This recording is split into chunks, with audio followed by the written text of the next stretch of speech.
Kita bisa kepadam nama dia, kerasulan dia. Kau itu siapa? Siapakah engkau Tuhan? Dari mana Paulus tahu yang datang itu Tuhan? Ayo. Salam satu Tuhan. Para sahabat, dukung semua ya channel Densa News Muslim. Di like, di subscribe, di share sebanyak mungkin untuk supaya mencegah sahabat-sahabat kita di luar sana tidak terpengaruh terhadap pemurtadan. Ya, Bang Suma. Dalam Al-Quran surah Al-Ikhlas dinyatakan kemudian Qul huwallahu ahad. Katakanlah dialah Allah yang Maha Esa. Kalau di dalam Islam pencipta langit dan bumi itu kami menyebutnya dengan nama Allah. Dan Allah ini mencakup sebagai hakikat pencipta langit dan bumi yang Maha Esa. Menurut Saudara Nugroho, apakah pencipta langit dan bumi kita ini Maha Esa? Ya, Maha Esa. Alhamdulillah, Masya Allah. Kemudian ayat selanjutnya Al-Quran mengatakan Allahus Samad. Allah tempat meminta segala sesuatu. Menurut saudara, pencipta langit dan bumi yang diajarkan oleh para nabi, apakah betul itu adalah tempat segala sesuatunya bergantung? Tempat meminta, betul ya? Betul, Bang Suma. Masya Allah. Kemudian dalil berikutnya dikatakan kemudian di dalam surah ini, lam yalida Macam kau meminta pada walam yulad. Allah tidak beranak dan tidak pula diperanakkan. Pencipta langit dan bumi itu tidak beranak dan tidak diperanakkan. Apakah menurut saudara ayat ini keliru? Sabar Bang Claudio, habis ini giliran Anda saya terapi ya. Santai aja duduk situ ya. Santai-santai. Saya hanya ingin mengukur kemudian teman-teman Kristen dalam pandangan bertuhan di dalam kaidah akal. Tuhan pencipta langit dan bumi itu tidak beranak dan tidak diperanakkan. Saudara Nugroho, bagaimana pandangan saudara tentang kaidah itu? Setuju. Setuju. Yang terakhir, walam yakullahu kufuwan ahad. Tidak ada sesuatu pun baik di langit maupun di bumi yang setara dengan pencipta langit dan bumi. Setuju nggak? Atau gimana? Setuju. Allahu Akbar, Masya Allah, Masya Allah. Jadi dalam hal ini kaidah bertuhan di dalam Islam, seorang Kristiani dari sekte Katolik pun mengiyakan. Yang satu kenapa makannya perut kelapa? Dia dulu. Sabar Bang Claudio. Sabar Bang. Nanti saya turunkan lo kalau nggak kondusif. Lanjut guru. Di mulut ada kipas angin di dalam kayaknya. Sabar dulu Bang, sabar. Hargai teman kita. Ya. Kipas angin. Itu tadi. Begitu mic-nya dibuka habis. Berarti di mulut ada kipas angin. Walam yakul lahu kufuwan ahad. Pencipta langit dan bumi itu tidak ada sesuatu pun yang setara dengan dia. Nah ini alhamdulillah saudara kita mengiyakan, karena itu memang masuk akal, masuk dalam rasio manusia. Nah sekarang silakan Anda memperkenalkan Tuhan yang Anda sembah, saudaraku. Saya pun boleh ditanya, apakah Bang Suma setuju kalau Tuhan menjelma menjadi makhluk dan seterusnya. Nanti saudara Nugroho tanya ke saya akan jawab. Tapi tolong yang di bawah ini yang telan kipas angin disuruh diam dulu. Silakan. Ya kalau di Katolik kan ya seperti biasa lah, menuhankan manusia. Nah, kan? Gimana dong? Seperti biasa. Tadi katanya bukan manusia dan bukan manusia. Gimana itu Bang? Ya, ya, kalau di Katolik ya seperti biasa lah, menuhankan manusia, paus, uskup, kardinal, gitu-gitulah. Gitu. Jadi gimana itu Bang? Tadi Anda mengiyakan di Quran surah Al-Ikhlas. Iya. Ya. Atau jangan-jangan sudah mau meninggalkan Katolik juga ini? Oh, belum. belum manusia mengikut wajah kami. Tuh kipas angin kan, coba kipas angin dalam mulut. Mungkin dia jual kecap nggak tuh Bang? Jual kecap nggak? Oh iya, turun. Lah kau turun dulu aja lah, berisik. Lanjut guru dah. Ya, jadi gimana saudara? Silakan. Ya itulah, kalau kita di Katolik itu kan beda dengan Kristen ya. Kalau Kristen itu dia bisa mengemukakan pendapat dia. Kalau di Katolik itu ya terbentur doktrin. Dan hierarki tadi. Ya, jadi namanya saya sering kok Bang Zuma sama ngobrol sama Bang Arti ya, di otak saya masuknya tetap pikiran saya sama Bang Arti masuk nih pikirannya sejalan.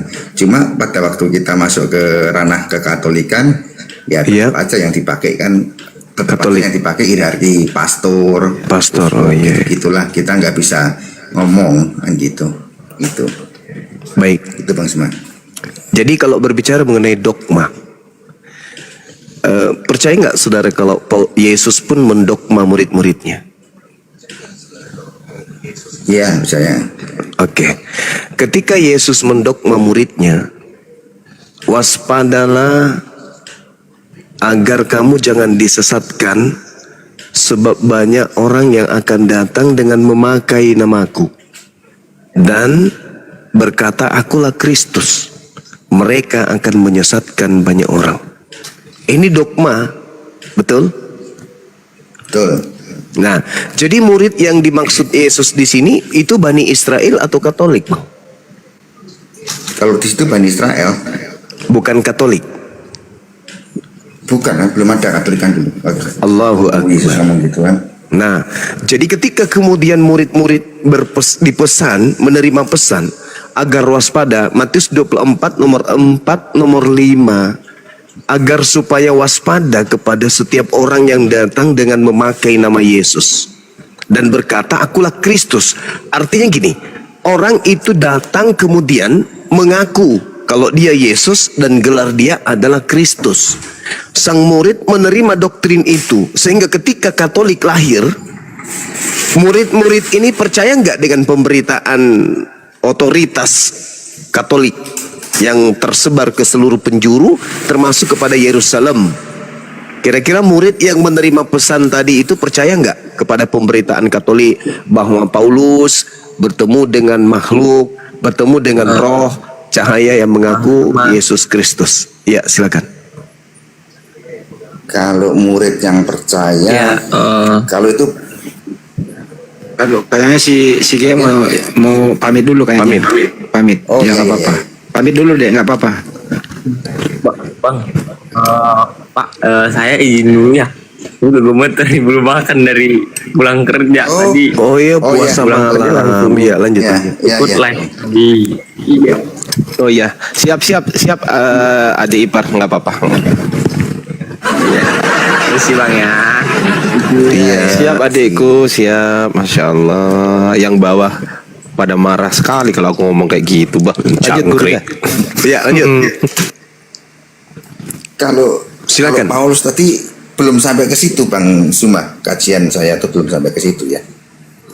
Apakah Ya, karena gini. apa namanya? Nah, boleh buka Bible, saudara, buka Bible Matius 24. Iya, coba dibuka Matius 24. Kucing, minggir dulu lah. Matius 24. Iya.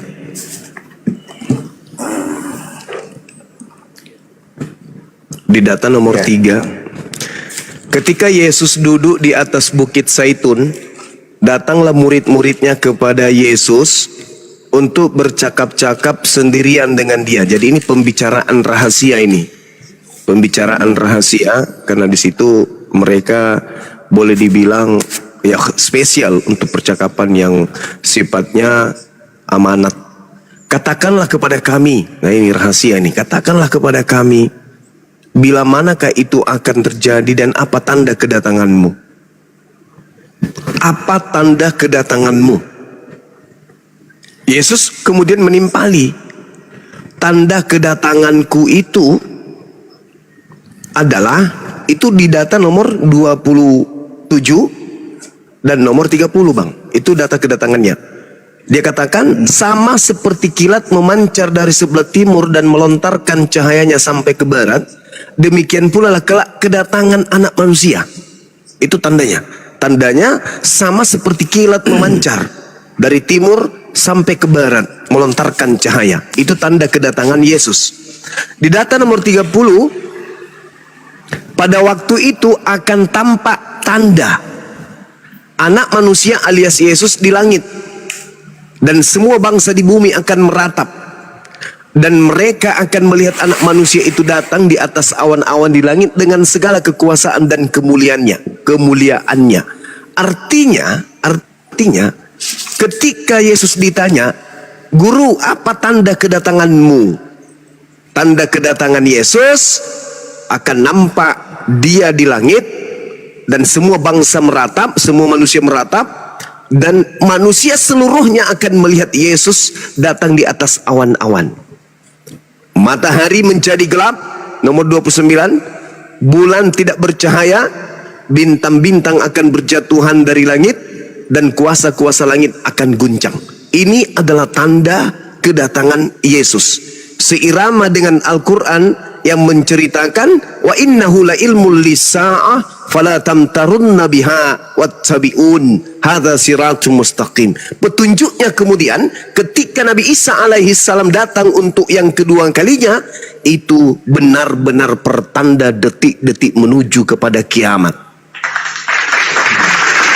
Guru, apa tanda kedatanganmu dan tanda kesudahan? Dia mengatakan, tanda-tandanya langit tidak, matahari tidak bercahaya, bulan tidak bercahaya, matahari menjadi gelap, bintang berjatuhan, kuasa langit berguncang, aku datang di tengah langit dan seluruh manusia akan melihat aku. Itu tanda kedatanganku. Lalu Yesus tidak sampai di situ aja. Kata Yesus, maka apabila jika ada orang berkata kepadamu, lihat Yesus ada di sini, atau Mesias ada di sana, jangan kamu percaya. Nomor 23-nya. Sebab Mesias palsu, atau Yesus palsu, dan nabi-nabi palsu, atau rasul-rasul palsu akan muncul, akan ada, dan mereka akan mengadakan tanda-tanda dahsyat dan mujizat-mujizat sehingga sekiranya mungkin mereka menyesatkan orang-orang pilihan. Camkanlah, aku sudah mengatakannya terlebih dahulu kepadamu. Ini masih pembicaraan rahasia nih. Jadi apabila ada orang berkata kepadamu, lihat Yesus ada di padang gurun, jangan kamu pergi ke situ, atau lihat Yesus ada di dalam bilik, jangan kamu percaya.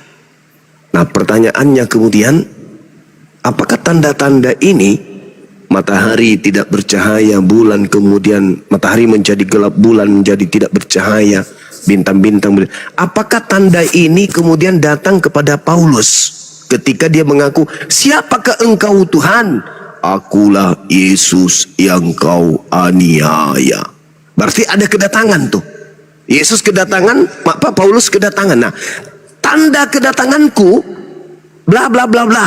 Kalau ada yang ngaku-ngaku aku tanpa tanda-tanda itu, jangan kamu percaya. Nah, coba bagaimana Saudara Nugroho menyikapi data Matius 24 ini? Silakan. Kalau lihat clue-cluenya pasti bukan lah. Pas waktu Paulus kedatangan Yesus, pasti Yesus kawin kan. Kalau clue-cluenya. Bahaya ini. Saya tarik kesimpulan, Bang. Ketika kemudian di dalam Matius 23 sebelum Matius 24, Yesus kemudian menerangkan begini kepada murid-muridnya nih, lagi-lagi kepada murid-muridnya, bukan kepada Katolik, juga bukan kepada Islam. Apa kata Yesus? Berkatalah Yesus kepada orang banyak dan kepada murid-muridnya, ahli-ahli Taurat dan orang-orang Farisi telah menduduki kursi Musa. Sebab itu, turutilah dan lakukan segala sesuatu yang mereka ajarkan kepadamu. Artinya ajaran ahli Taurat ini dibenarkan oleh Yesus, ajaran orang Farisi ini pun diajarkan oleh Yesus. Tetapi, kata Yesus, janganlah kamu turuti perbuatan-perbuatan mereka, karena mereka mengajarkan Taurat tetapi tidak melakukannya. Ikuti perintahnya. Itu kemudian nomor 15-nya dikatakan begini oleh Yesus. Celakalah kamu wahai ahli Taurat. Celakalah engkau wahai orang-orang Farisi. Celakalah engkau hai orang-orang munafik. Sebab kamu mengarungi lautan dan menjelajahi daratan untuk mentobatkan satu orang saja menjadi penganut agamamu, dan sesudah ia bertobat kamu menjadikan dia orang neraka dan 2 kali lebih jahat daripada kamu sendiri. Satu.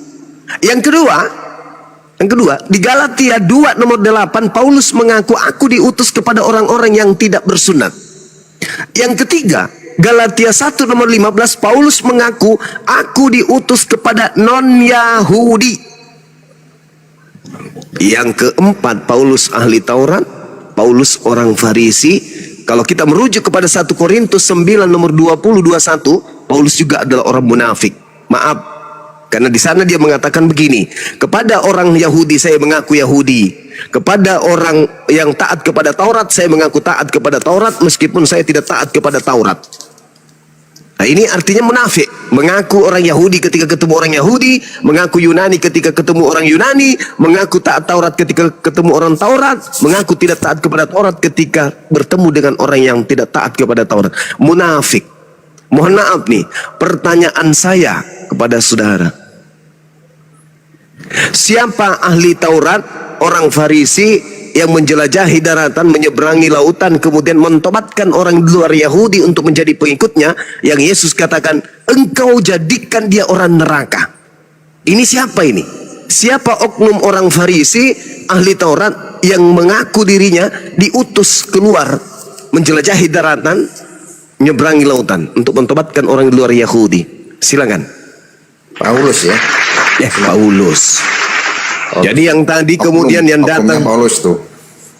yang tadi datang kepadanya Paulus, Anda sendiri mengatakan itu adalah palsu, diduga palsu. Kemudian yang orang munafik nyeberangi lautan pengikutnya orang neraka juga adalah Paulus. Lalu kurang apa lagi? Bukankah Yesus mengatakan hidup kekal itu adalah mereka yang mengaku dengan mulutnya bahwa engkaulah satu-satunya Tuhan, tak ada yang lain, dan mengaku Yesus adalah utusannya. Asyhadu an la ilaha illallah wa asyhadu anna Yesus Rasulullah.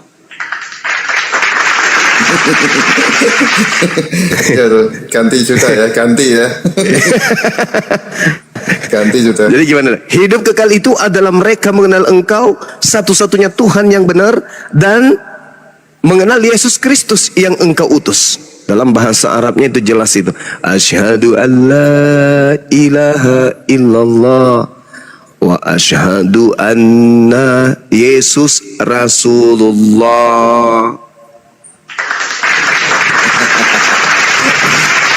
Mantap. Gimana saudaraku? Pak Suma, mantap Pak Suma, Iya. mantap. Ya itu memang kalau kita baca itu kayak gitu ya pasti kita kok kayak Ya, gini, kok selamat kayak gini. malam. Kipas Ya, angin. selamat malam. Apa sih dosa dan salah Paulus ini?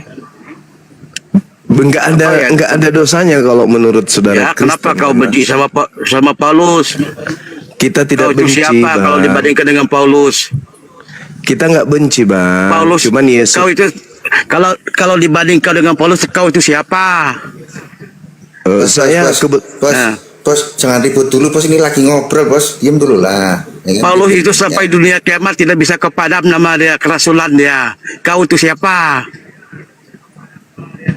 Iya, Bos, tahu. Jangan kebanding kau dengan Bos. Paulus. Terima aja. Paulus itu sejarah tamadun manusia, sejarah manusia. Kau itu siapa? Paulus bertemu dengan siapa, Bang, di Nah, padang gurun? Kau siapa membandingkan Paulus? Saya Sampai tanya, dunia Paulus kiamat ini, nama Paulus itu akan diingat manusia. Paulus Kau bertemu baru dengan lahir siapa, kemarin, Bang? kau. Bang, Kau itu Paulus baru lahir bertemu- kemarin. Iya, Lahir kan kemarin. penyesatnya berasal dari zaman Yesus, Bang. Karena penyesatnya harus datang kepada murid Yesus, Bani Israel. Berarti yang menggenapi kan dia kan? Diduga dia yang menggenapi kan ya? Karena dia mengaku bertemu. Siapakah engkau Tuhan? Dari mana Paulus tahu yang datang itu Tuhan? Ayo. Dari mana? Kau Di itu dalam siapa Mazmur- kalau dibanding dengan Paulus? Mazmur Paulus itu peradaban 58. manusia, sejarah manusia.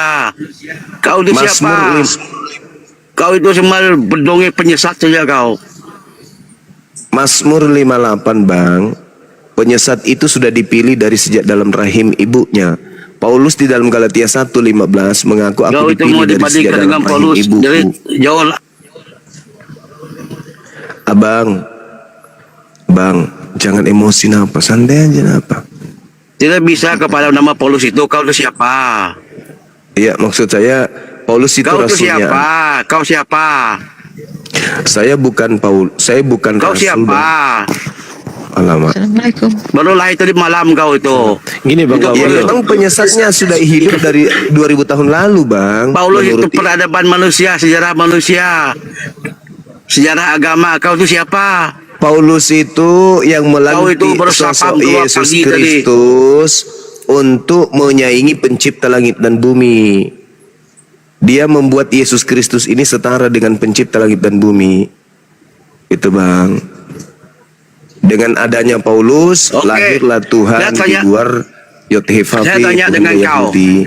Sebentar Saya Bang tanya Zuma. dengan kau. Sebentar Bang Claudio, sebentar. Saya tanya Zuma saya dulu. tengahin dulu sebentar Bang Claudio. Sabar.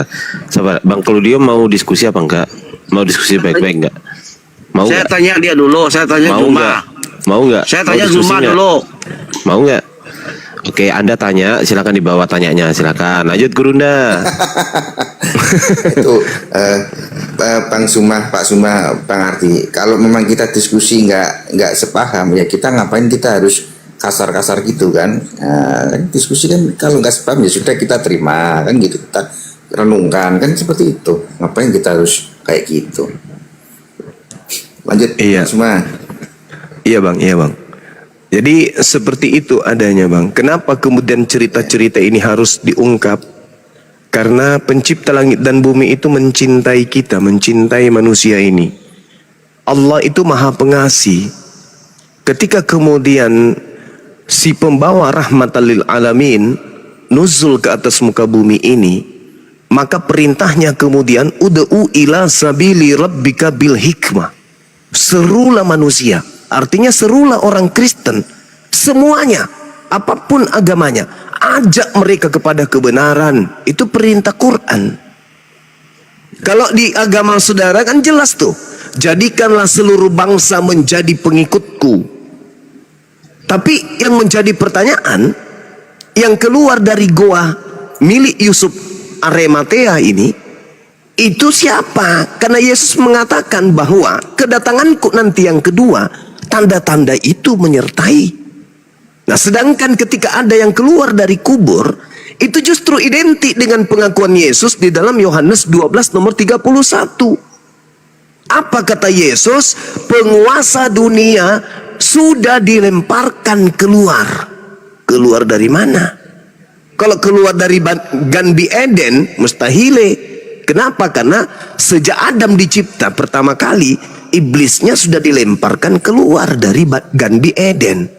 Satu-satunya kandidat adalah Yesaya 14, nomor 12, nomor 13, nomor 14, endingnya di nomor 15. Ketika iblis naik ke awan-awan ingin menyaingi Tuhan, ingin kemudian posisi Tuhan itu diambilnya, apa kata dalil tersebut? Justru sebaliknya, ke dalam kubur engkau akan dilemparkan dan dicampakkan.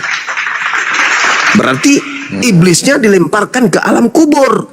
Makanya Yesus mengapa menjadikan simbol angkatan jahat itu identik dengan keluar dari kubur pada hari ketiga. Di dalam Matius 12 nomor 38 dan seterusnya. Ketika Yesus ditanya, "Guru, ya paman, berikan kami tanda." Apa kata Yesus?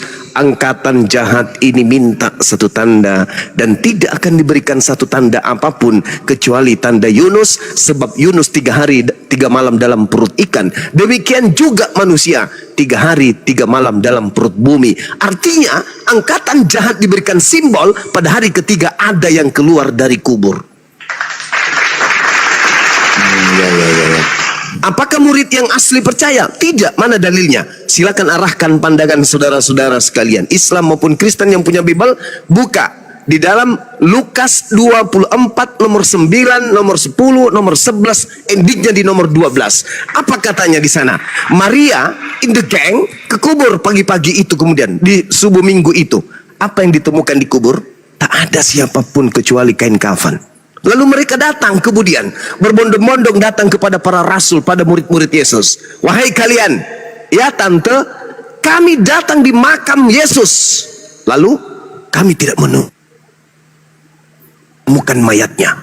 Mendengarkan itu, murid-murid tidak percaya dan menganggap itu semua adalah omong kosong. Meskipun demikian, di data 12 ya, meskipun demikian, Petrus pagi-pagi menuju kepada kuburan tersebut dan betul saja yang ditemukan hanya kain kafan. Lalu Petrus bertanya dalam hatinya, apa yang sedang terjadi ya? Artinya Petrus dan teman-temannya tidak menerima tanda angkatan jahat anak manusia keluar dari kubur. Makanya dia bertanya, apa yang sedang terjadi? Kok bisa kayak begitu? Silakan Anda baca Markus 14 nomor 50, nomor 51, nomor 52. Apa yang terjadi? Pada saat penangkapan, seluruh murid Yesus lari meninggalkan Yesus. Artinya setelah kejadian itu, antara penyalibannya, dikuburkan di mana, murid-murid tak ada tahu. Yang mereka pahami adalah berita simpang siur bahwa guru mereka sudah ditangkap, guru mereka sudah dibunuh. Dah selesai, kita sudah tak ada guru lagi. Tiba-tiba saja ada yang datang mengabarkan, hei, guru kalian tak ada di kuburan. Murid-murid tidak percaya.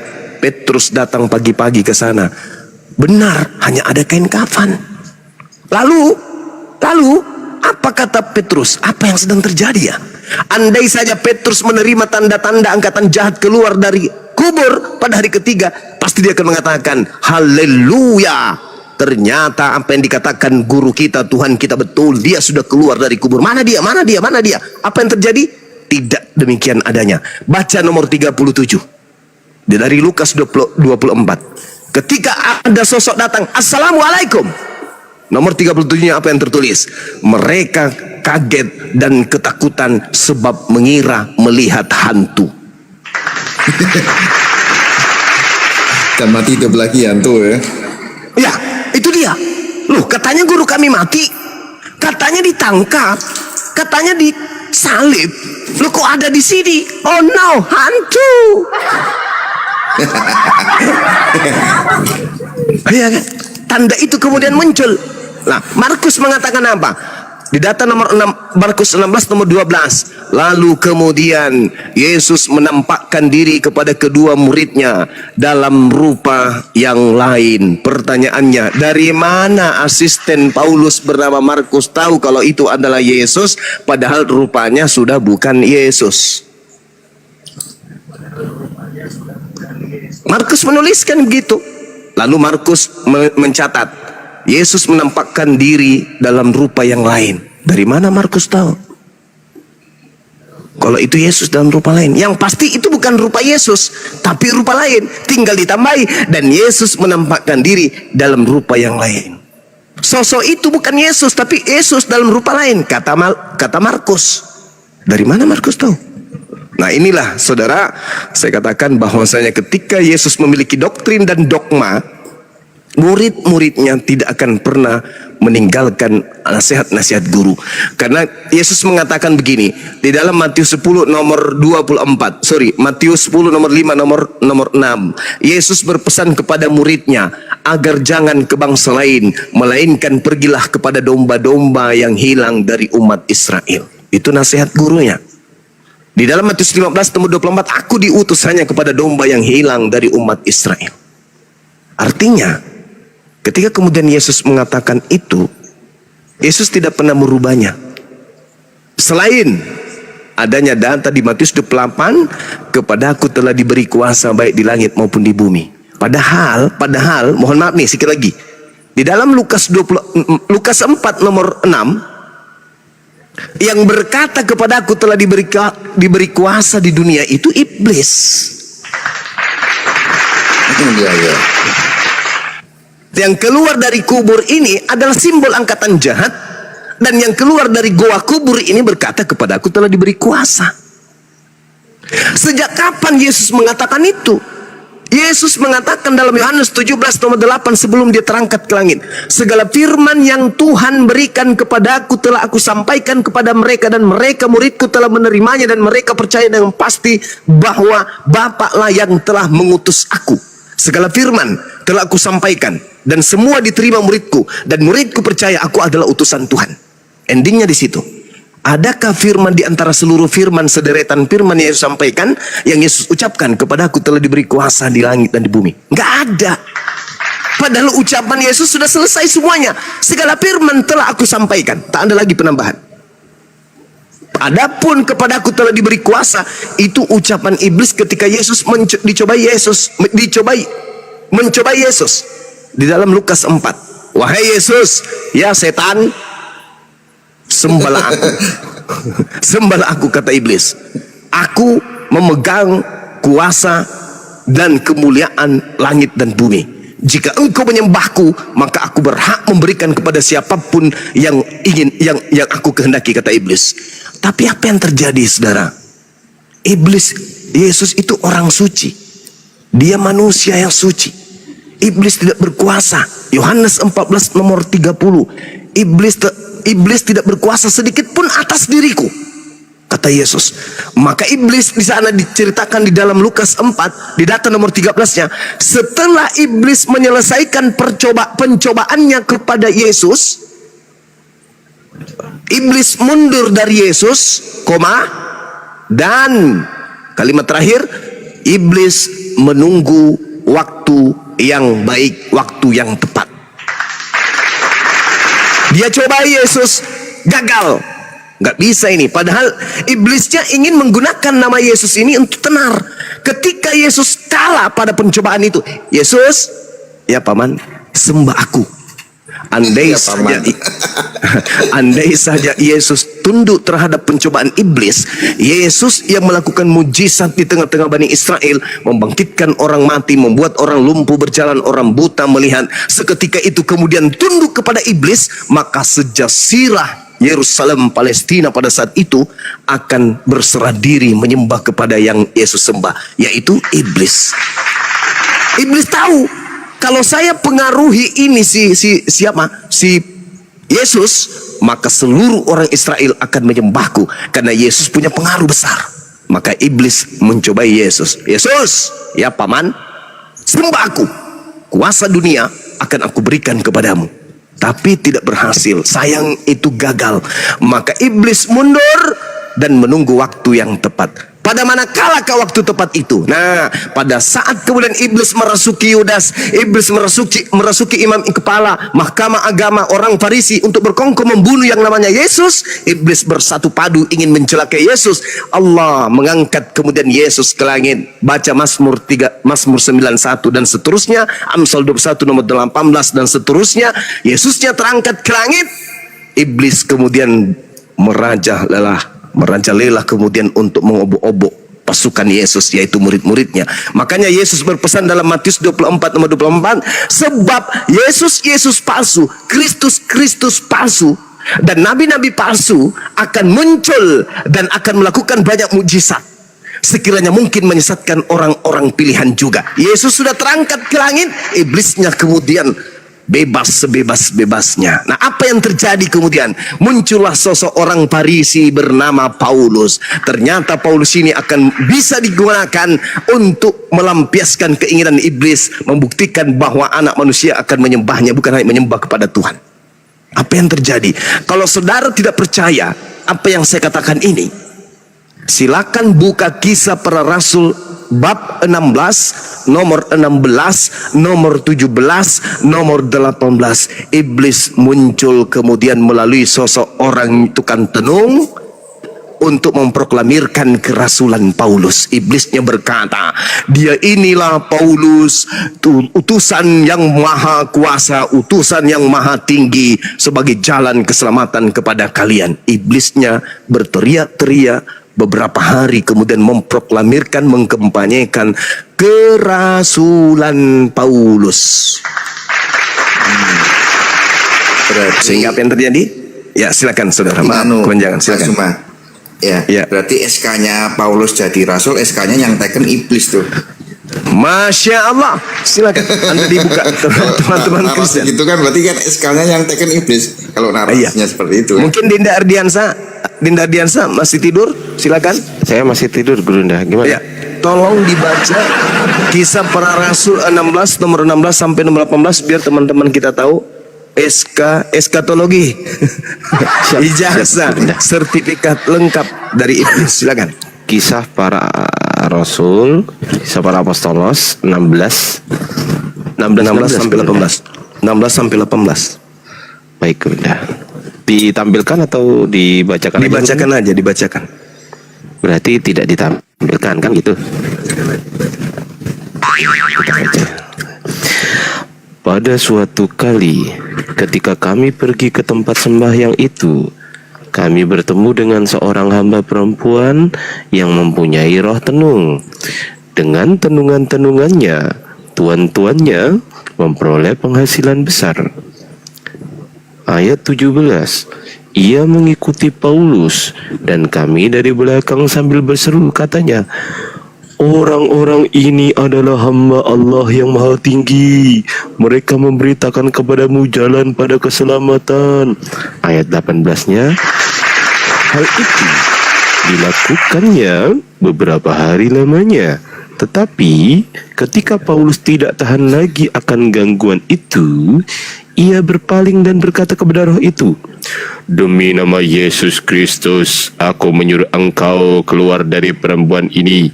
Seketika itu juga keluarlah roh itu. Ayat 19.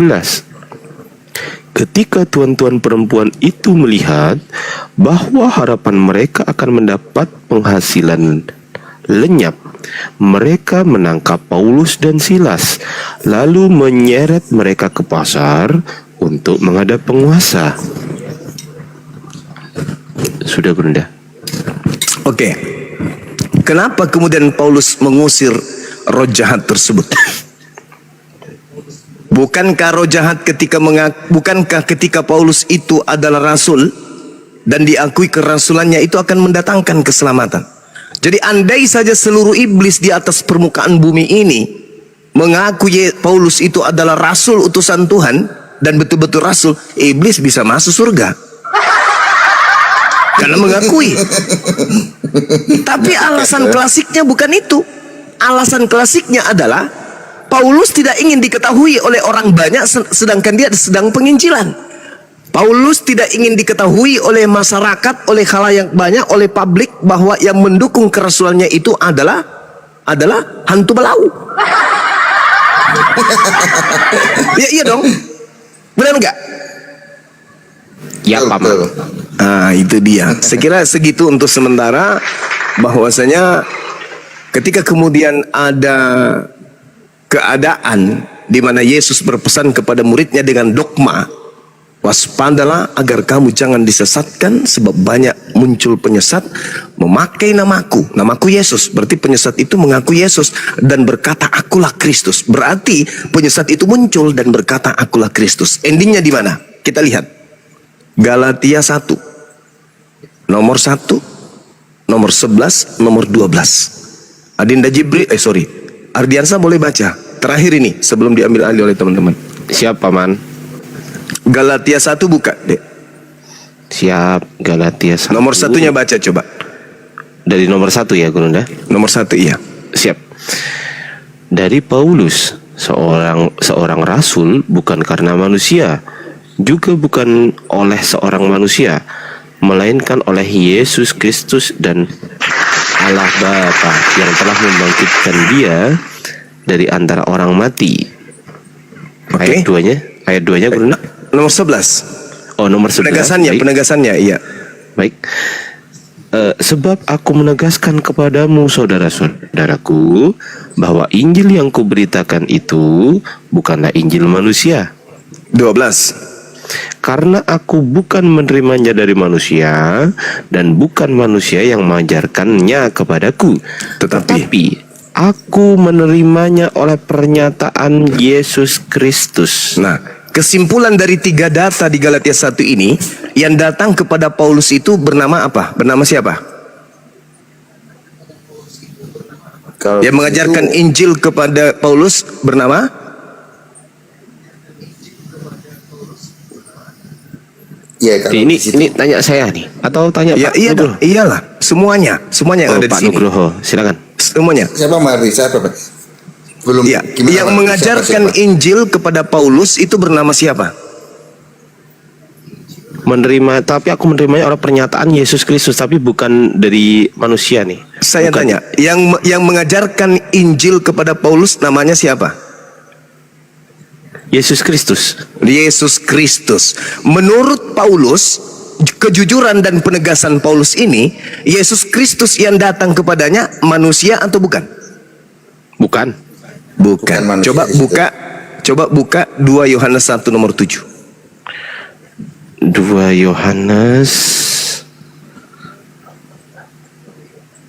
Yohanes berapa turunnya? 1 nomor 7. 1 nomor 7. Baik, kita baca di sini.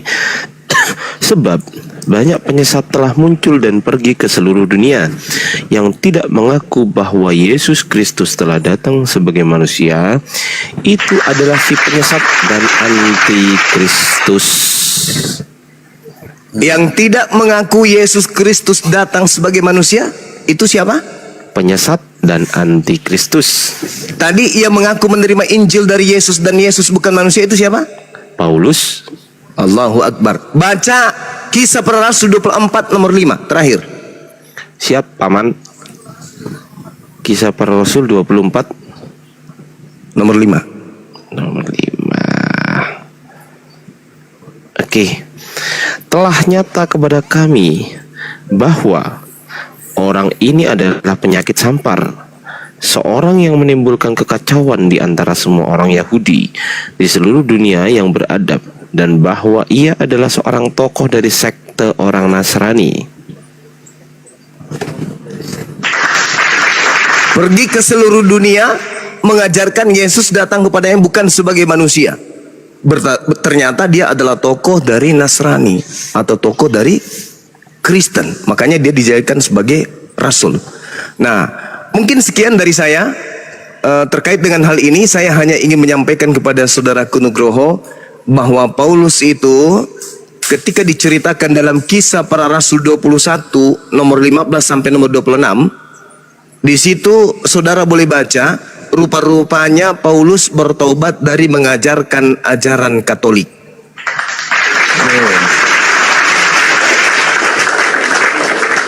Kalau masih dibolehkan dibacakan, atau kalau tidak silakan nanti aja.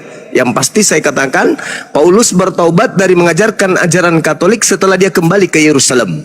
Kisah Para Rasul 21 nomor 15, satu perikop sampai dengan nomor 26. Silakan, boleh dibacakan, boleh juga ditutup, nggak usah dibahas, karena itu akan membuat banyak orang akan berguncang ria. Silakan. Kita juga Ya, nggak apa-apa. sebelumnya Boleh dibacakan atau gimana? gimana, Boleh, mau nggak dibacakan? apa-apa. Ya, boleh, Nggak silakan. apa-apa, nggak apa-apa. Tapi Oke. sebelum saya bacakan ini, Minum air dulu. Dinda Lucy mau pamit dulu nih, Gurunda. Oh iya, silakan. Udah lompat dia. Ya udah, berapa Gurunda?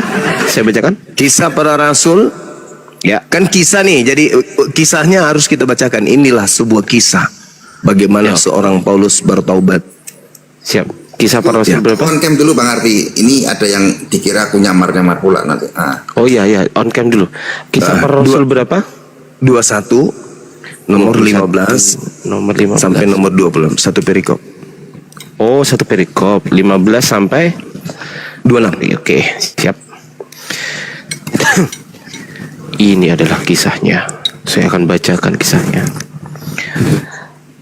Sesudah beberapa hari lamanya tinggal di Kaisarea, berkemaslah kami, lalu berangkat ke Yerusalem. Bersama-sama dengan kami turut juga beberapa murid dari Kaisarea. Mereka membawa kami ke rumah seorang yang bernama Manason. Ia dari Siprus dan sudah lama menjadi murid. Kami akan menumpang di rumahnya. Ketika kami tiba di Yerusalem, semua saudara menyambut kami dengan suka hati. Pada keesokan harinya, pergilah Paulus bersama-sama dengan kami mengunjungi Yakobus. Semua penatua telah hadir di situ. Paulus memberi salam kepada mereka lalu menceritakan dengan terperinci apa yang dilakukan Allah di antara bangsa-bangsa lain oleh pelayanannya. Mendengar itu mereka memuliakan Allah, lalu mereka berkata kepada Paulus, "Saudara, lihatlah beribu-ribu orang Yahudi telah menjadi percaya dan mereka semua rajin memelihara hukum Taurat. Tetapi mereka mendengar tentang engkau, bahwa engkau mengajar semua orang Yahudi yang tinggal di antara bangsa-bangsa lain untuk melepaskan hukum Musa. Sebab engkau mengatakan supaya mereka jangan menyunatkan anaknya dan jangan hidup menurut adat istiadat kita. Jadi bagaimana sekarang? Tentu mereka akan mendengar bahwa engkau telah datang kemari. Sebab itu, lakukanlah apa yang kami katakan ini. Di antara kami ada 4 orang yang bernazar. Bawalah mereka bersama-sama dengan engkau. Lakukanlah pentahiran dirimu bersama-sama dengan mereka, dan tanggunglah biaya mereka, sehingga mereka dapat mencukurkan rambutnya. Maka semua orang akan tahu bahwa segala kabar yang mereka dengar tentang engkau sama sekali tidak benar, melainkan bahwa engkau tetap memelihara hukum Taurat. Tetapi mengenai bangsa-bangsa lain yang telah menjadi percaya, sudah kami tuliskan keputusan-keputusan kami, yaitu mereka harus menjauhkan diri dari makanan yang dipersembahkan kepada berhala, dari darah, dari daging binatang yang mati dicekik, dan dari perjabulan. Pada hari berikutnya, Paulus membawa orang-orang itu serta dengan dia, dan ia mentahirkan diri bersama-sama dengan mereka, lalu masuk ke bait Allah untuk memberitahukan bila mana pentahiran akan selesai dan persembahan akan dipersembahkan untuk mereka masing-masing. Terima kasih Bang Ardiansa. Suaranya enak bener Bang Ardiansa. Saya Biasa minum jadi dulu ya. MC kali. Saya minum dulu lanjut. MC wedding. Biasa jadi MC wedding. Iya. Jadi di situ Paulus kemudian melakukan pentahiran. Orang Yahudi kalau melakukan pentahiran itu menurut Yesus di dalam Matius 8 nomor 4, pergilah perlihatkanlah dirimu kepada imam, persembahkanlah persembahan sebagaimana yang diperintahkan oleh Nabi Musa. Nah, Paulus lagi-lagi kemudian diminta untuk bertaubat, mentahirkan diri. Disebabkan karena dia terciduk mengajarkan orang di luar Yerusalem untuk meninggalkan hukum Taurat, dan terciduk melarang mengajarkan untuk mereka tidak bersunat. Dan Paulus apesnya di situ mengikuti keinginan para tua-tua yang ada. Artinya Paulus tidak konsisten mengajarkan 13 kitabnya yang diajarkan di luar Yahudi. Ketika kembali ke Yerusalem, dia tinggalkan kitab itu dan kembali mentahirkan diri ala Yahudi. Nah, inilah yang saya katakan bahwa Paulus bertobat dari mengajarkan ajaran yang diajarkan kemudian oleh Katolik. Coba Anda lihat di Galatia 5 nomor 2. Barang siapa yang menyunatkan dirinya, maka Yesus Kristus tidak berguna baginya. Waduh. Ya, justru itu yang menjadi masalah ketika dia kembali. Saya SD dah sunat. Saya SD sunat. Waduh, kacau lagi.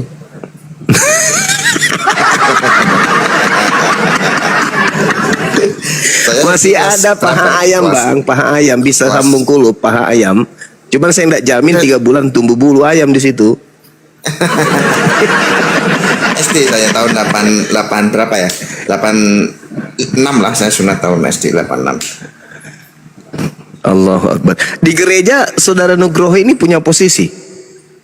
Oh, enggak lah. Kalau kita Katolik kan nggak pakai posisi, posisinya cuma pastor itulah. Pastor. Saya bagian Pak Suma. Kalau penari latar bagian bukan bagian intelijen. Bagian intelijen. Jadi jarang nampak di gereja kan, bagian intelijen. Oh, misionaris maksudnya? Bukan, intelijen bagian, kan kalau intelijen kan nggak pernah pakai seragam. Nah kalau aku intelijen nggak pernah nampak di gereja, jadi alias jarang ke gereja. Tak lama. Makanya kan intelijen bagian intelijen. Allahu Akbar. Tadi kulihat dari potongan janggotnya dengan kumisnya, kupikir pastor. Oh bukan, saya punya anak istri kok, Pak. Oh gitu. Punya anak istri. Cuma istri satu, mau nambah lagi nggak bisa.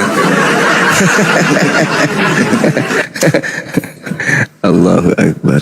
Kenapa Tapi nggak bisa? Saya senang lah Silakan aja. ngobrol sama Iya. Pak Suma, Bang Ardi. Kan kita ini cari ilmu, ya kan. Jadi Iya, betul, kita tampung, kita renungkan kan nggak bisa detik ini langsung kita bisa mutuskan kan nggak bisa. Kita harus Iya, tampung, iya. renungkan. Renungkan. Andai kata nggak sepaham dengan kita nggak perlu kita marah-marah ngapain? Ya kan. Iya, betul. Seperti itu kalau menurut saya.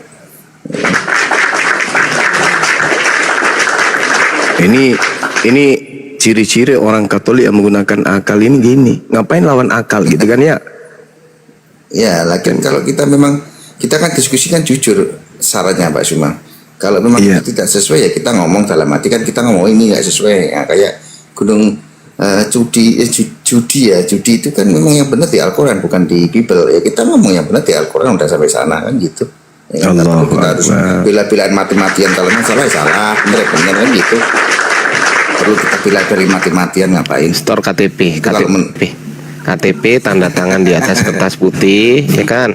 Langsung cuma masih berat. Ya, masalahnya prosesi ibadahnya Islam itu berat. Oh, Itu biasanya. Sudah Bang Suma. Saya kan banyak. Nah, ini kan tadi ada yang ngomong dikiranya apa nyamar. Jadi kalau yang info untuk yang nonton di bawah tuh saya dari Santa Teresia Pongsari ke Uskupan Semarang. Nah itu. Tadi pasti tahu. Tuh, jadi nanti dikira nyamar pula kan. Nggak bisa kayak gitu. Ya kan? Tapi abang ini tadinya intelijen katanya. Dicari di gereja nggak ditemukan dong. Harus pakai nongkrong di parkiran maksudnya.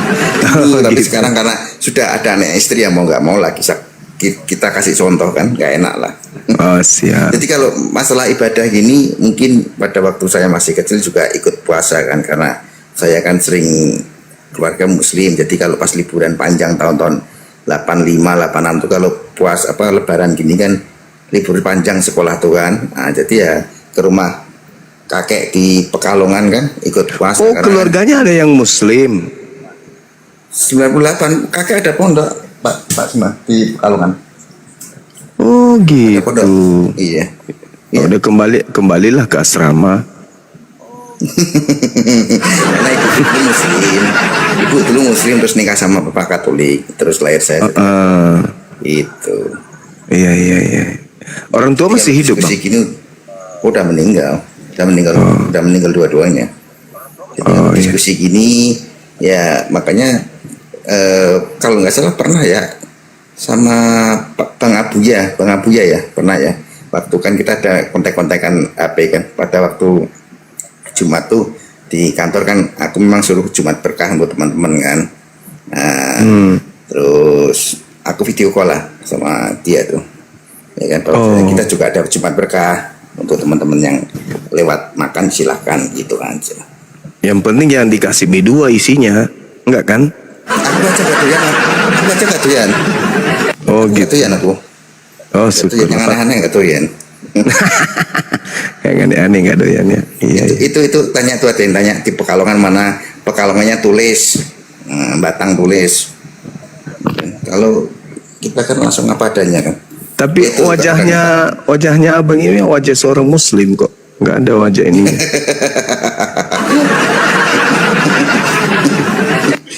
memang saya pasti di kita muslim pasti. Ya kan? Iya. Kayak gini. Dan Inilah bagusnya kok. Iya, gimana bang? kan kalau ya ini kita ngomong apa adanya ya. Kalau Al-Quran itu kan memang saya yakin tetap dari Allah Subhanahu Wa Taala itu positif. Allahu Akbar. Masya Allah. Nah, kita ngomong gini nggak salah-salahan kan sudah saya buktikan. Nggak mungkin kan Nabi Muhammad tuh literasi sampai Spanyol sampai Turki kan belum ada literasinya. Jadi kalau di Al-Quran ada info itu dari mana coba kalau nggak dari Allah Subhanahu Wa Taala kan gitu. Nggak Betul. mungkin kan. Terus kapan mau sama-sama kita di masjid? Oh, di masjid sering bang. Wong kakek ada Ngapain? masjid juga kan? Kan kakek ada masjid, ya kan? Oh, iya. Jadi, kalau ke Arab ke Jadi intelijen juga di sana berarti. Kalau kemarin Hagia Sophia masuk, Sophia masuk karena dikira Muslim kan baru boleh masuk. Oh iya. Ya kan waktu kan berjalan Pak Suma, pengerti ya kan. Kita kan Siap. besok kita renungkan, oh gini kan nggak bisa langsung detik ini juga langsung kita oh gini ya kita harus renungkan dulu kan. Yang penting jangan merenung terus bang sampai nyajal datang ya. Mati dalam keadaan merenung. Soalnya kita tuh kalau mau mempelajari gini, pekerjaan numpuk ya kan. Nah itu dia. Nah, kalau malam-malam kan santai. Oh iya. Semua. Siap. Tapi ya by the way, aku pernah lihat ini kita omong ya Pak Suma ya. Iya. Apa saya kok seneng lihat Pak Suma terlepas dari debat segala macam. Jadi debat Kristen, debat Muslim. Saya pernah dengar Pak Suma itu mendoakan orang yang sakit, enggak tuh, yang anak-anak sakit itu, ya kan? Iya. Kalau nggak salah ya. Iya. Itu belum aku jumpai satupun yang Kristen kayak gitu. Belum aku jumpai. Allahu Jadi, Akbar. Kalau itu kan, kalau lihat kan berarti kan omdo. Kalau cuma khotbah apalah susah kan? Apalah susah. Apalah susah. Apalagi kalau dapat 10% kan gampang kan, pasti semangat. Asik. Kalau Katolik tuh pastornya kan kere-kere karena memang nggak dapat 10% kan, jadi kurang semangat tuh pastornya kan. Nah, Iya. tapi yang saya seneng dari Pak Suma itu mendoakan orang sakit pada waktu itu kan, pada waktu ada yang sakit tuh kan, nah, adik-adik itu kan masih anak muda itu kan, nah itu, nah ini Oh iya, Masya Allah. terlepas dari segalanya, berarti menurut saya ya hati Pak Suma itu baik menurut saya, ya kan? Alhamdulillah, Masya Allah. Baik menurut saya. Soalnya kan nggak ada ditemui di Kristen doain gitu, yang ada manggil Tuhan kan. Dengan nama Tuhan Yesus engkau bisa berjalan. Engkau nggak mungkin. Kenapa saya nggak mungkin? Nggak mungkin kalau memang Yesus itu kan dituhankan. Saya juga menuhankan Yesus. Masuk kita panggil mau datang, ya nggak mungkin. Datang ya kiamat. Nah, itu dia kan nggak mungkin dengan nama Yesus. Matahari nggak bercahaya lagi. Nggak mungkin. Tuh omong doang. Soalnya di Katolik kan nggak ada kayak gitu kan. Pastor mana ada kayak gitu. Nggak ada. Iya. Tapi saya nganulah Pak Suma. Lihat Pak Suma baik karena mau mendoakan orang terlepas dari dakwah segala macam tuh, memang di samping dakwah juga jalankan juga, ya kan, seperti itu. Walaupun cuma doa itu orang lihat simpel, tapi itu sangat berharga karena langsung ke yang di atas kan, gitu kalau menurut saya. Iya, Masya Allah. Luar biasa ini abang kita Nugroho ini. Tinggal dibasuh aja wajahnya dengan air wudhu ini bercahaya kali. Cuma ada satu saya mau nanya ke Pak Nugroho, satu doang. Iya, silakan. Iya. Gejala awalnya apa Bang Nugroho? Gejala awal itu doang sih. Gejala awal apa tuh? Sehingga Anda Begini gimana tuh? Ikut orang tua Bang Andi. Oh, gejala awalnya ikut orang tua. Iya kan, bapak kan Katolik, ya, nikah sama ibu, bapak kan tentara kok. Rencana selanjutnya mau kemana Bang? Merenung. Belum ada plan. Belum ada plan. Tapi ya makasih lah kalau ada masukan baca Bible. Tadi kan saya jarang Pak Suma, kalau nggak Pak Suma Bang Arti baca gitu kan kita jarang baca itu, karena kadang-kadang kan kita ini sudah terlena dengan keadaan sekarang toh, ini kan sudah enak gini kan. Nah itu kadang-kadang jadi kita tanpa berpikir religius, ngulas yang ini ngulas yang itu, gimana mau ngulas Bible gitu-gitu kan, baru ngulas sudah ditelepon, ya kan, angsuran truk lah, angsuran inilah, angsuran itu kan. Nah itu kalau kita usahakan pasti pusing Pak Suma, enaklah kerja di kantor. Izin Betul. Bang Suma, kita Iya, silakan. ada tamu, izin. Makbel masih monitor Makbel?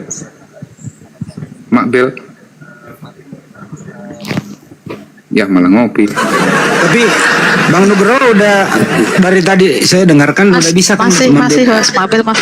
Udah bisa kan membedakan mana manusia mana Tuhan ya? Udah bisa bedain ya Bang Nugroho? Udah dari dulu sudah bisa. Dari Oh berarti saya diskusi gini kan udah dari tahun-tahun 97 waktu SMA, lulus SMA kan udah diskusi dengan keluarga kayak gini, Bang. Jadi sudah biasa santai kan. Gitu. jadi menurut kamu Yesus bukan Tuhan karena dia manusia begitu?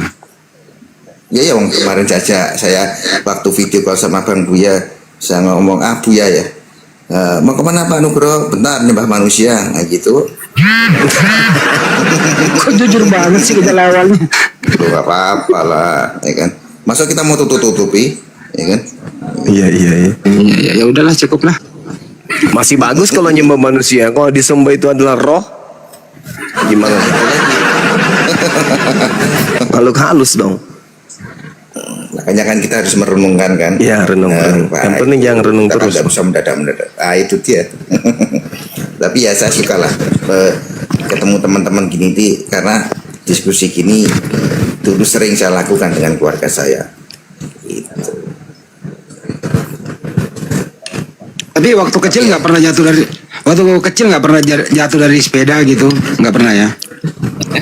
Oh sering lah Bang. Oh sering juga, pantasnya. Ya udah, lanjut Pak Makmel, lanjut. Ya kita sapa lagi, ada yang belum disapa. Bongkar aja, masih monitor kah? Bongkar aja yang monitor. Ya, udah nggak monitor ya. Pak Irfudin, gimana Pak Irfudin? Aku masih kayak kurang percaya dengan keterangan Pak Nugroho ini. Keterangannya mana Pak? Artinya kalau memang nggak percaya lagi Yesus sebagai Tuhan, kenapa nggak keluar aja? Yang saya kan percaya Yesus Tuhan, ya kan? Tapi dia manusia juga. Ini Pak Nugroho Kristen Katolik apa Tik? Apa? Oh gitu. Agamanya? Berarti Epuden. Jadi gini Pak Nugroho. Agamanya apa? Kristen Protestan. Oh iya, ya nggak apa-apa. Artinya janganlah kita memframing bahwa seakan-akan Bapak nggak percaya Yesus ada Tuhan. Karena pertanyaan Hendy tadi, Nugroho masih percaya nggak Yesus adalah Tuhan? Oh saya nyembah manusia gitu kan. Jangan ditutup-tutupi. Malah saya jarang panggil Tuhan Yesus. Wong saya orang Jawa, panggilnya Gusti Yesus. Jarang kalau tanya Tuhannya siapa? Iya. Gusti Yesus pun nggak masalahnya itu, samanya maknanya. Iya. Itu. Udah pas. Gimana Makbel? Ada yang mau ditanggapin? Pak Erfun mungkin mau ngetes aku Katolik apa bukan? Nah gini Bang Nugraha, artinya tadi aku simak pembicaraan sama Bang Aku bukan Nugraha, Bang Nugroho. Nanti kalau Nugraha orang Sunda pula. Karena gini Bang Nugroho, Bang Juma tadi berkomunikasi dengan interaksi seakan-akan Bang Nugroho ini sudah tidak meyakini lagi isi Alkitab begitu, sehingga Bang Juma login gitu kan, itunya yang dalam hati begini, percayanya Bang Nugroho ini sama Kristen, tapi kenapa tetap Kristen begitu? Ya kalau yang menyimpulkan kan Bang Erfun namanya susah bener. Erfudin. Yang menyimpulkan gitu kan tadi Bang Erfudin. Ya nggak apa-apa, menyimpulkan nggak apa-apa kan, nggak dilarang, nggak ada pidananya kok, menyimpulkan silakan aja. Assalamualaikum Bunda Mila. Waalaikumsalam warahmatullahi wabarakatuh. Bener nggak? Saya kalau melihat, bener nggak? saya kok, iya nggak? benar Bang, Menyimpulkan benar itu kan Bang. nggak apa-apa kan? Wah, Iya, nggak ada nggak apa-apa. pidananya. Iya. Nggak ada Makanya pidana. saya katakan Silahkan. gini, indahnya itu ketika saya berdialog dengan saudara Kristen saya atau Katolik yang jujur mengiyakan isi Bible. Yang saya hadapi selama ini kan semua yang membantah Bible, apa yang dikatakan Bible dibantahnya. Kalau saudara Nugroho ini iakan semua apa yang tertulis di situ, itu baru Katolik yang betul, tidak melawan Bible.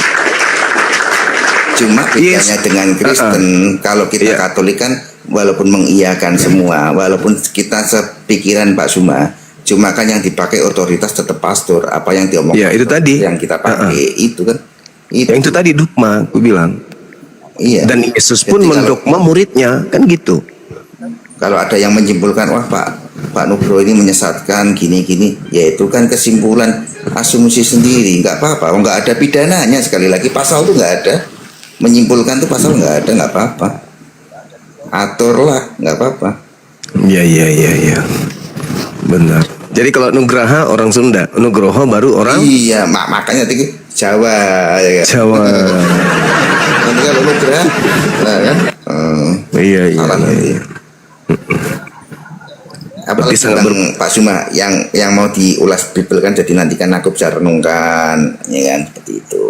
Ya, mungkin kita dengarkan dulu saudara kita yang dari Erfuden. Tanggapan Ya, beliau. apalagi? Ya. Aku rasa yang dinyatakan Bang Nugroho itu nggak ada yang salah. Oh, Nggak ada, biasa aja. Artinya kalaupun Bang Nugroho mengatakan aku menyembah manusia, kemanusiaannya, Yesus memang manusia. Tapi dia juga Allah. Begitu. Kalau saya melihat Bang Erfuden, kalau yang Anda katakan Yesus manusia dan juga Yesus itu Allah, bukan anak Maria itu, Bang. Yang Anda maksud itu mungkin yang datang ke Paulus itu. Karena Yesus sendiri tidak pernah mengaku kalau dia itu adalah Allah itu sendiri. Tidak pernah mengaku dialah Alfa dan Omega. Dia tidak pernah mengaku kepada aku telah diberi kuasa. Itu anak Maria itu enggak. Dia hanya mengatakan aku tidak dapat berbuat apa-apa dari diriku sendiri. Pengakuan-pengakuan oknum Yesus yang Anda katakan tadi itu adalah pengakuan oknum Yesus yang diduga bukan Yesus tapi yang palsu. Itu loh Bang. Jadi kalau Anda mengatakan Anda tidak salah menyembah Yesus yang manusia dan juga adalah Allah itu sendiri, saya rasa harus saya minta Anda luruskan lagi deh. Karena kenapa Yesus anak Maria itu 100% manusia, hanya kemudian diberi kekuatan dan mujizat dan tanda-tanda yang dilakukan oleh Allah, dilakukan oleh Theos, Yahweh, Yod-Heh-Vav-He atau Elohim melalui perantaraan Yesus. Jadi bukan Yesusnya yang Tuhan. Coba Anda baca di Kisah Para Rasul 2 nomor 22. Orang Israel harus tahu yang kumaksud adalah Yesus Kristus yang ditentukan oleh Allah sebagai perantara kepada orang Israel untuk Allah melakukan tanda-tanda mujizat dan kekuatan-kekuatan yang dilakukan oleh Allah melalui Yesus seperti yang kamu tahu. Nah itu kata kitab Anda. Berarti bukan Allah dia. Allah hanya melakukan mukjizat tanda-tanda kekuatan melalui nabinya Yesus. Bukan Allah. Sedangkan yang Anda maksud adalah Theos yang nusul menjadi Yesus. Itu beda. Coba Anda lihat di Filipi 2 nomor 6, nomor 7, nomor 8. Theos tidak mempertahankan kemudian keteosannya, melainkan mengosongkan dirinya, lalu mengambil rupa manusia, lalu menjadi manusia, lalu taat sampai mati di atas tiang salib. Nah itu beda dengan Yesus anak Maria. Kalau Yesus anak Maria, firman menjadi daging. Kalau Yesus yang datang kepada Paulus, Theos yang menjadi daging. Dua oknum yang berbeda, tapi namanya sama-sama, Yesus Kristus. Nah, kebenaran di dalam Matius 24, nomor 4, nomor 5, Yesus berpesan, waspadalah kepada penyesat yang datang memakai nama Yesus dan bergelar Kristus. Makanya kalau ditanya saudara Kristen kayak saudara tadi Nugroho, ya saya menyembah manusia. Kenapa? Karena sebagai seorang Katolik mencoba menggabungkan antara anaknya Maria dengan Yesus Kristus yang datang kepada Paulus. Yang datang kepada Paulus bukan manusia. Tadi kita sudah bahas Galatia 1, nomor 1, nomor 11, nomor 12. Paulus menerima dari Yesus Kristus yang bukan manusia. Sedangkan yang keluar dari rahim Maria itu 100% manusia. Nah, Kristen datang terjebak di tengah-tengahnya, sehingga apa yang terjadi? Yesus itu kenapa mati? Dia manusia. Kenapa dia membangkitkan orang mati? Dia Tuhan. Padahal itu beda. Anda mencoba menggabungkan antara dua oknum menjadi satu disebabkan karena hanya kesamaan nama, sehingga muncul konsep apa? Tritunggal, Trinitas, apalagi Yesus 100% manusia, Yesus 100% Tuhan. Bagaimana nalar Anda bisa nerima sebuah cincin 100% emas? Kalau sudah 100% emas, tidak ada baginya unsur karet, tidak ada baginya unsur pasir, tidak ada baginya unsur ikan, karena 100% sudah utuh menjadi emas. Kalau dia seutuhnya manusia 100%, baginya tak ada lagi hewan, baginya tak ada lagi malaikat, apalagi Tuhan. Tapi Anda terjebak dalam keadaan itu, mau tidak mau Anda harus menyembahnya. Maka digabungkanlah yang tadinya manusia 100% dan tadinya kemudian Theos 100%, Anda gabung menjadi satu. Sehingga apa yang terjadi? 200%. Coba Anda tambah. 100% manusia ditambah 100% Tuhan. Gabung berapa persen? 200. 200. Inilah yang dikatakan kemudian Yesus, enyahlah daripadaku, kalian semua adalah pembuat kejahatan. Ya jahatlah. Orang dia 200% dibilang 100%. Orang dia manusia dibilang Tuhan. Gimana ceritanya tuh? Ya sesatlah. Maklumlah Yesus kemudian mengatakan sesat. Al-Quran pun mengatakan itu. Ya'iduhum wa yumannihim wa ma ya'iduhumus syaitan illa gurura. Iblis yang membuat kemudian angan-angan, janji-janji kosong kepada mereka. Sehingga ya dia menganggap bahwa apa yang dilakukan itu betul, benar. Seperti itu kawan. Saya kembalikan kepada saudara bahwasanya ketika saudara Nugroho mengatakan ya saya menyembah Tuhan yang memang manusia, ya itu karena dua oknum, satu nama. Karena Yesus memang mengatakan kepada muridnya Bani Israel, waspadalah ya Nduk kepada orang atau apa yang datang, penyesat yang datang kepadamu mengaku Yesus, memakai namaku dan berkata akulah Kristus. Dan itu terjadi kepada Paulus. Siapakah engkau Tuhan? Kok lebih tahu dia Tuhan? Bukankah Tuhan itu tidak bisa didengar suaranya menurut Yesus? Tiba-tiba siapakah engkau Tuhan? Akulah Yesus. Padahal yang ditemui Paulus di sana adalah cahaya. Sedangkan Yesus berkata dalam Lukas 10 nomor 18, aku melihat iblis jatuh dari langit ke bumi berupa cahaya. Sedangkan kalau Yesus yang datang, semua manusia di atas muka bumi ini akan melihatnya. Itu tanda kedatangan Yesus. Sedangkan yang datang kepada Paulus cuman Paulus tok yang melihat dengan orang-orang yang katanya muridnya. Berarti yang datang kepada Paulus ya bukan Yesus dong. Diduga bukan Yesus. Karena kenapa? Tanda-tanda yang Yesus katakan itu tidak ada. Harusnya kalau Yesus benar yang datang ke Paulus 2000 tahun yang lalu, dunia sudah tak ada, udah kiamat. Kenapa? Karena itu tadi, ketika Yesus yang datang, matahari tidak bercahaya, matahari menjadi gelap, bulan tidak bercahaya, bintang-bintang berjatuhan, kuasa-kuasa langit bergoncang, Yesus nampak di tengah langit, seluruh manusia akan datang, akan melihat Yesus. Tapi tanda itu belum ada. Berarti kata Yesus, jadi apabila ada orang berkata, dia bertemu dengan aku di padang gurun, bertemu aku di dalam bilik, jangan kau percaya. Sebab Yesus palsu dan nabi palsu akan muncul dan melakukan mujizat-mujizat sekiranya menyesatkan orang-orang pilihan. Jadi menerima doktrin dari Yesus, murid-muridnya tidak percaya kepada Paulus yang ngaku bertemu sosok Yesus.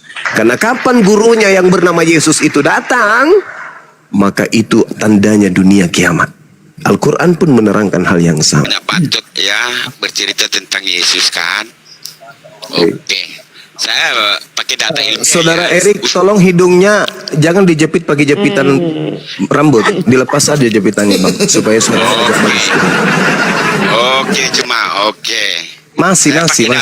Oke, saya pakai data ilmiah, maksudnya data ilmiah ya ceramah ustadzmu. Oke? Cemperin banget sih suaranya ya. Iya. Oke.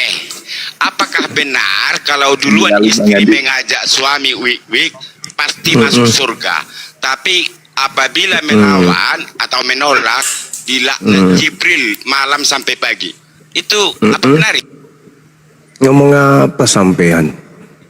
Ini terlalu jauh dari bahasan kita. Oh, wik pula kau bahas. Gatal kali senjatanya. itu tahu nggak Pak Suma? Tahu nggak? Gimana? Ya? Habis mabuk lem naik. Itulah. Iya. Kalau mabuk Jack masih enak, mabuk lem. Jadi lem kastol. Alteco. Otaknya beku kalau Alteco itu nggak bisa gerak. Izin Bang Pak Suma semuanya, ini kayaknya udah malam nih, besok ada aktivitas kan. Saya mohon turun dulu. Terima kasih tadi. Iya, iya, ilmunya, Bang. Pak Suma, Bang Sobat, Iya. Bang Ardiansa, masak dulu sana nggak apa-apa. Iya. Terima kasih. Terima kasih. Terima kasih ya. Mudah-mudahan lancar angsuran truknya, Bang. Amin.